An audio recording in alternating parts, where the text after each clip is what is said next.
కార్యకర్తలకు బహుశా చేయగలిగినంత నేను చేయలేకపోయాను అని చెప్పి సందర్భంగా ఖచ్చితంగా ఒప్పుకోవాల్సింది. కానీ ఈసారి మాత్రం జగన్ 2లో ప్రతి కార్యకర్తకు అండగా తోడుగా ఖచ్చితంగా ఉంటాను అని కూడా ఈ సందర్భంగా చెప్తాను.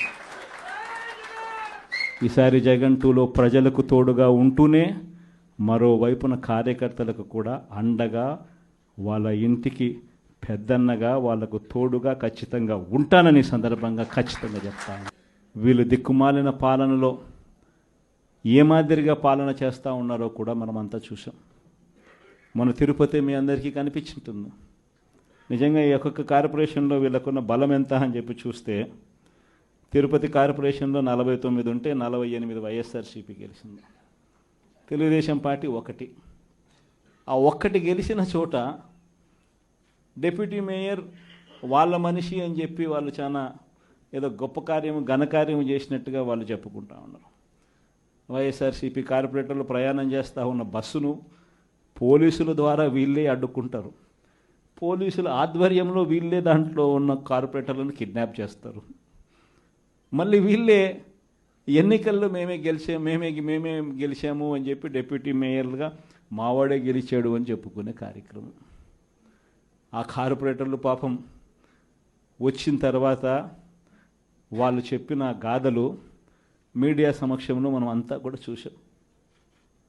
ఇదే మాదిరిగా ఏలూరు కార్పొరేషన్ 50 డివిజన్ ఉంటే అందులో 47 వైఎస్ఆర్సీపీ, తెలుగుదేశంకి వచ్చింది 3. నెల్లూరు కార్పొరేషన్ 54 డివిజన్ ఉంటే 54 వైఎస్ఆర్సీపీని. హిందూపురం మున్సిపాలిటీ బాలకృష్ణ కనిపిస్తాడు, చంద్రబాబు నాయుడు బాగుమడిది, ఆయన ఏదో ఘనకార్యంగా చెప్తాడు. 38 డివిజన్లు ఉంటే వైఎస్ఆర్సీపీకి 29 డివిజన్లు వచ్చినాయి. తెలుగుదేశంకి వచ్చింది కేవలం 6.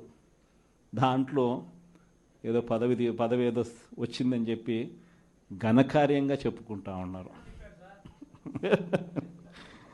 పాలకొండలో 20 ఉంటే 17 వైఎస్ఆర్ కాంగ్రెస్ పార్టీ, 3 టీడీపీ. అక్కడేమో వైఎస్ఆర్ కాంగ్రెస్ పార్టీ వాళ్ళు ఎవరిని కూడా వీళ్ళు ఒక్కరిని కూడా లాగలేకపోయారు. సో వెంటనే ఏం చేశారు? Post phone. తుని 30 ఉంటే 30కి 30 వైఎస్ఆర్సీపీ. తెలుగుదేశం పార్టీకి ఒక్కడు కూడా లేడు. ఆడ కూడా ఉద్రిక్తత పరిస్థితుల మధ్య ఎలక్షన్ పోస్ట్ పోన్ అంట. పిడుగురాళ్ళ మున్సిపాలిటీ 33కి 33 వైఎస్ఆర్సీపీని, ఈడ కూడా election post phone. Nuzvid municipality 32 ఉంటే 25 వైఎస్ఆర్సీపీ, 7 టీడీపీ. బుచ్చిరెడ్డిపాలెం 20 ఉంటే వైఎస్ఆర్సీపీకి 18, టీడీపీకి 2. నందిగా మున్సిపాలిటీ 20 ఉంటే వైఎస్ఆర్సీపీకి 13, టీడీపీకి 6. చివరికి గుంటూరులో కూడా 57లో 46 వైఎస్ఆర్సీపీ, టీడీపీకి 9, ఆ కూటమికి 2. దీంట్లో కూడా అవిశ్వాసం పెడతారంట, మేయర్ని దింపేస్తారంట, ఫలానోడు ఇంకొకడు అని చెప్పి మేయర్ పేరు కూడా అనౌన్స్ చేస్తున్నారు. నిజంగా ప్రజాస్వామ్యం అనేది ఎక్కడుంది అని అడుగుతా ఉన్నా. ఇదే మీ అందరికీ గుర్తుందా?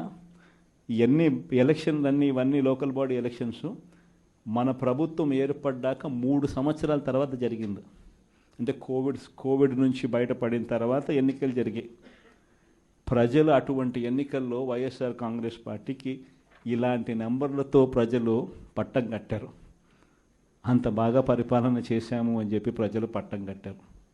ఈరోజు మీరు చేస్తూ ఉన్న ఈ తప్పుడు సాంప్రదాయం ఎంత దారుణమైన తప్పుడు సాంప్రదాయం అంటే, రేపొద్దున ఎవడన్నా ఎన్నిక కాండి, ప్రభుత్వంలో ఉన్న వాళ్ళు రేపొద్దున ఇదే పద్ధతిలో పోలీసులు పెడతారు, కిడ్నాపులు, ఇదే పరిస్థితులు ఎత్తుకొని పోవడాలు, ఇదే పరిస్థితుల్లో ఎవడన్నా ఏమన్నా గెలుసు, ఏమన్నా జరుగు, ఏమన్నా అయ్యి లాస్ట్కి ఏమో చైర్మన్లు ఏమో అధికారంలో ఉన్న పార్టీ వాళ్ళు చైర్మన్లు.